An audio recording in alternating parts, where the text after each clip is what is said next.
Hello friends, कैसे हैं आप लोग। सबको मेरा जय भीम, नमो बुद्धाय। बाबा Saheb Ambedkar life and mission में मूक नायक, अछूतों की आवाज का अखबार। सन 1919 में कोल्हापुर निवासी द तोबा पवार के माध्यम से अम्बेडकर को दयालु महाराजा राजसी साहू महाराज से मिलने का शुभ अवसर मिला। वे अम्बेडकर जैसे प्रतिभावान युवा से मिलकर बहुत प्रसन्न हुए। साहू महाराज ने आर्थिक सहायता देकर अम्बेडकर को एक मासिक अखबार निकालने को कहा, जिसमें अछूतों की भावनाएं, पीड़ाएं व उनके कल्याण की चर्चा हो। अम्बेडकर ने 31 जनवरी 1920 को मूक नायक गूंगों का नेता नामक मराठी मासिक अखबार शुरू किया। पांडुरंग नंदराम को संपादक नियुक्त किया, लेकिन सारा कामकाज अम्बेडकर ही करते थे।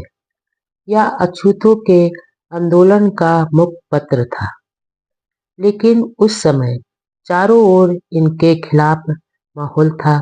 जातिवादी अन्याय हर ओर था। बाल गंगाधर तिलक के केसरी अखबार ने मूक नायक के बारे में 2 शब्द लिखना तो दूर, पैसे लेकर उनका विज्ञापन छापने से भी मना कर दिया, जबकि तिलक राष्ट्रीय आंदोलन में सक्रिय थे। मूक नायक के पहले 13 अंकों में अम्बेडकर ने ही प्रमुख लेख लिखे। उन्होंने पहले ही अंक में अखबार का उद्देश्य बताते हुए बौद्धिक शब्द सरल लेकिन आक्रामक रूप से हिंदू समाज की बुराइयों पर करारी चोट की।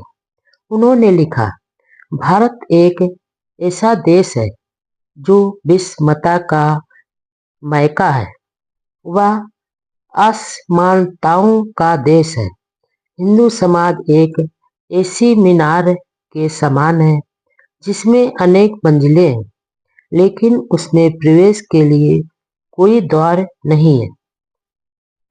जो व्यक्ति जिस मंजिल में पैदा होता है, उसे उसी में मरना होता है। निचली मंजिल का व्यक्ति चाहे कितना ही लायक क्यों ना हो, उसे ऊपर की मंजिल में जगह नहीं मिलती, और ऊपर की मंजिल का व्यक्ति कितना ही नालायक क्यों ना हो, उसे नीचे धकेलने की किसी की हिम्मत नहीं होती। हिंदू समाज व्यवस्था के 3 भाग हैं, ब्राह्मण, अब्राह्मण तथा अछूत। यदि ईश्वर सभी प्राणियों में व्याप्त है, तो व्यवहार में ऊंच नीच व छुआछूत क्यों करते हैं।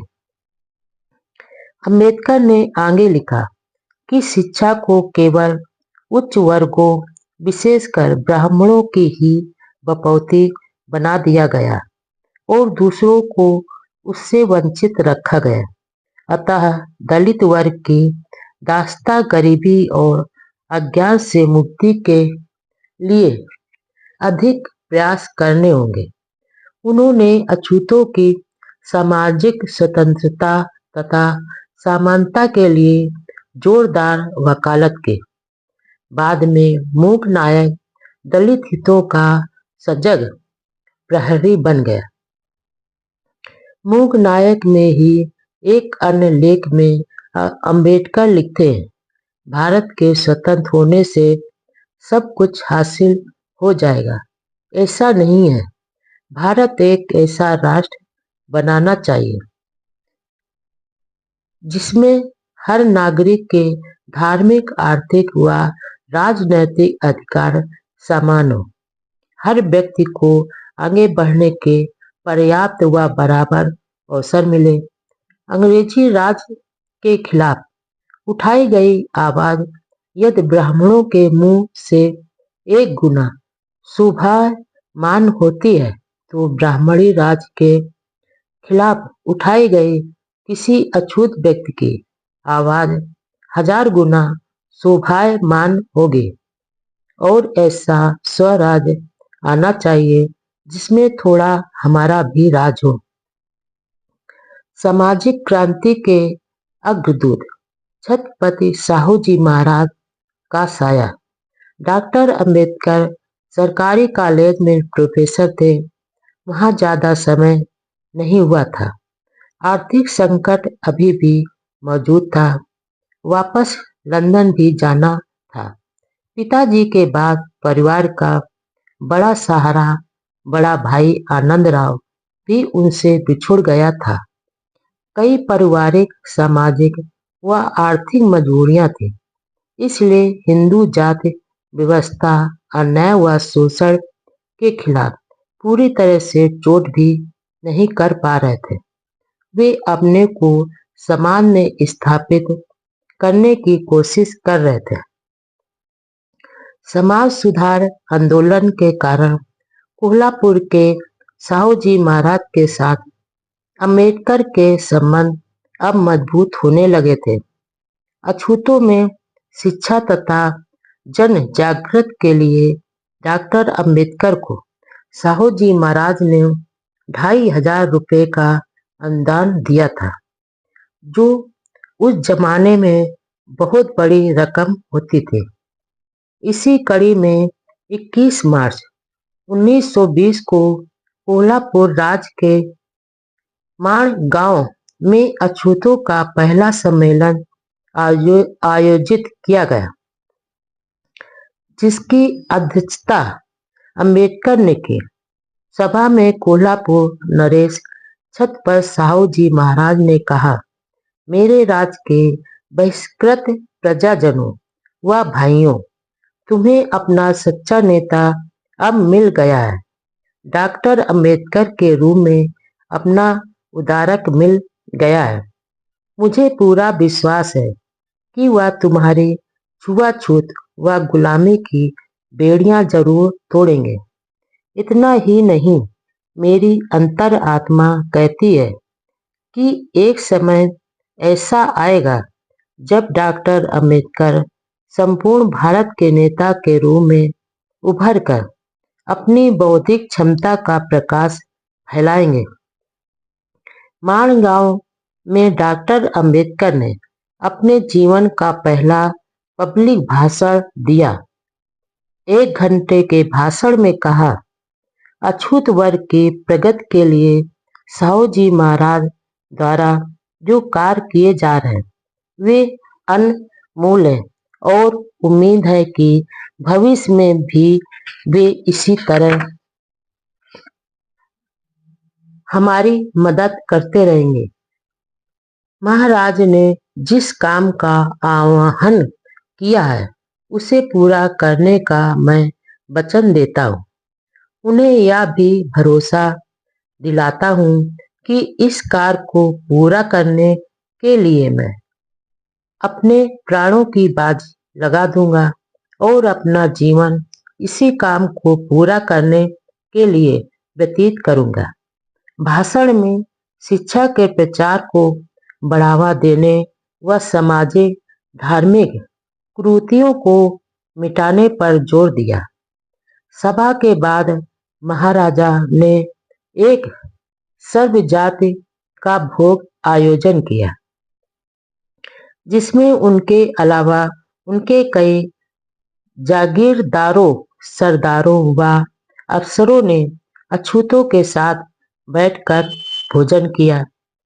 इसी कड़ी में मई 1920 में सामाजिक क्रांति के अग्रदूत छत्रपति साहू जी महाराज की अध्यक्षता में नागपुर में अखिल भारतीय बहिष्कृत परिषद का विशाल सम्मेलन हुआ।